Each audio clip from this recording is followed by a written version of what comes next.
celebrate. They have done it.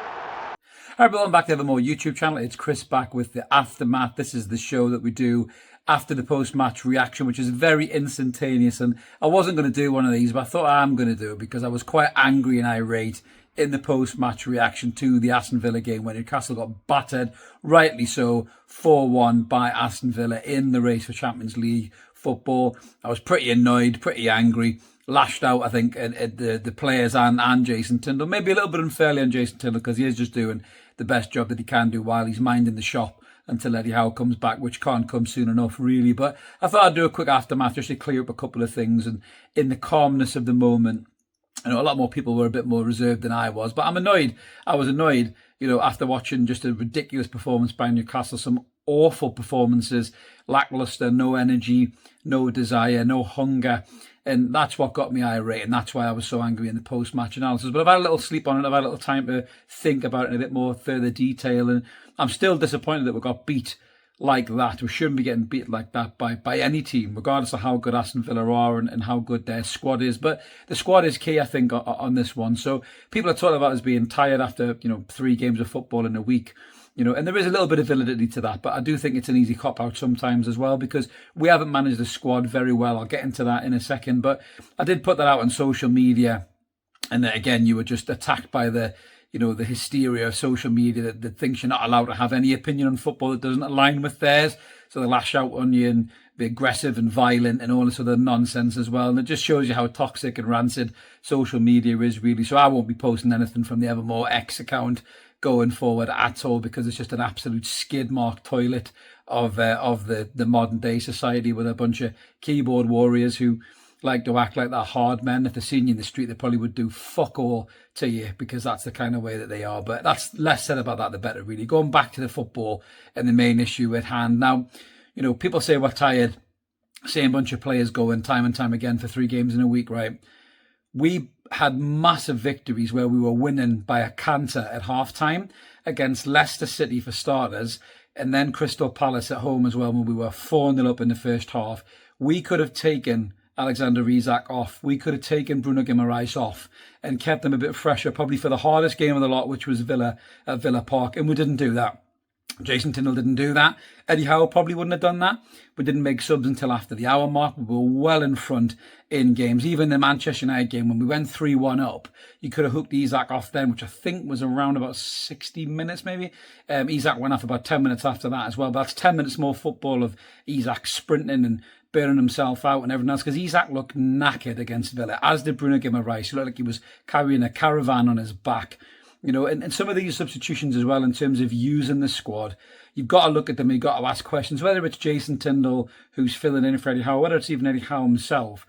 You're making substitutions, bringing on Wilson and Longstaff, whose race is run at this football club, where you've got young, hungry players like Will Asula and Louis Miley who can come on and try and do something in the game and show more energy and show more vigour and hunger to do something in the game, especially when you're that far in front like we were against Leicester and against Palace. I know Louis Miley came on and didn't have a particularly great spell, but the game had petered out by that point. If you brought on Louis Miley at half-time and maybe sub Bruno off, maybe you would have had a bit more time to get control of the ball and do something in the game, do something positive. And same with Will Asula as well. You see Wilson coming on time and time again, and he looks tired, he looks old, he looks slow, he looks ineffective, and Will Asula's just sitting on the bench probably wondering when he's going to get a chance. And yes, I know he's raw, and he maybe does things a little bit unpredictable, and when someone thinks he should square it, he does 3-step overs and blasts it over the bar. But you've got to give the lad minutes to try and get him, into the Premier League a bit more than he has been. And,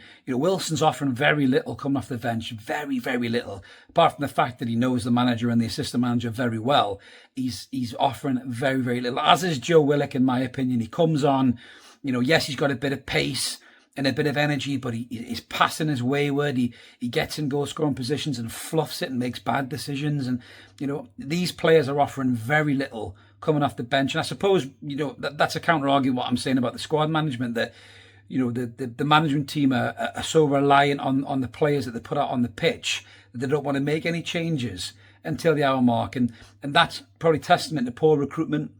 Yes, I know PSR and FFP have caused an issue with that as well, but you know, the squad is still massively imbalanced.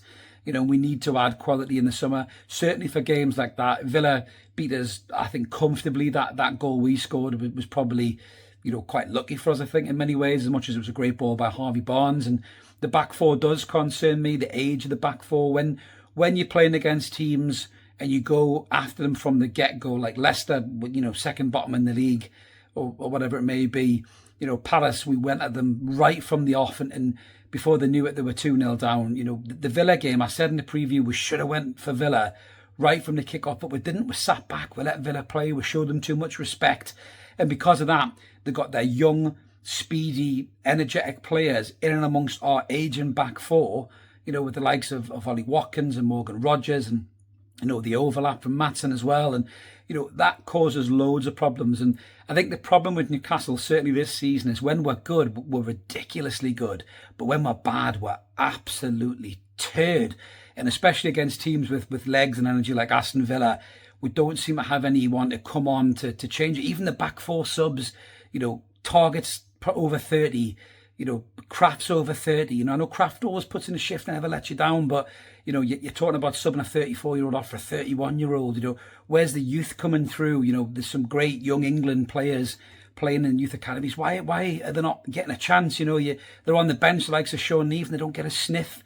You know, because we're reliant on these players so much. And even when we're winning 4-0 at half-time, we still don't seem to have the courage to make the changes until Eddie o'clock, as people call it, you know. And it does worry me. You know, the squad management, we were the same in the Champions League season, and that's why we burnt out quickly when we had Tino and Hall. We were still playing Trippier and Burn week in, week out, and then they were knackered by the time the Champions League come along. So the squad management does really concern me. We do need to add to the squad. There is no doubt about that at all. And that has to happen this summer. 3 windows that first team player. I don't want to hear any excuses about no money. There has to be money. There has to be. They sold Almiron, they sold Lloyd Kelly. There's money there to spend. We need, I would say, a new goalkeeper, as much as Pope made some good shot stops the other day against Villa. You know, he's definitely shown that he's creaking. We need a new right-sided centre-half to replace Fabian Schär. We need to try and get Sven Botman fit. We need a top-quality right winger. Murphy's been excellent this season, but he has games where he disappears, like yesterday. Everyone else did as well, to be fair. But when Murphy disappears, he's a waste of a shirt. He really, really is.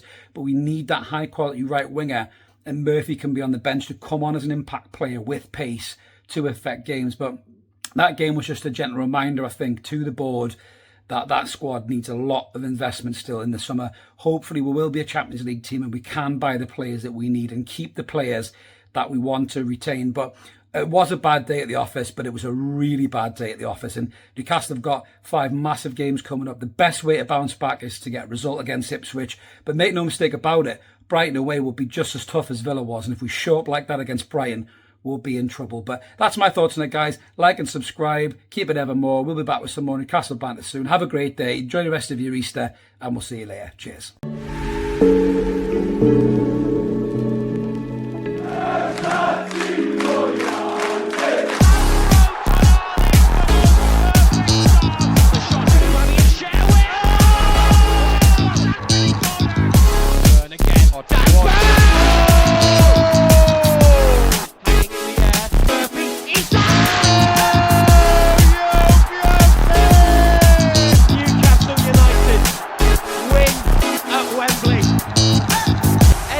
Heroes celebrate.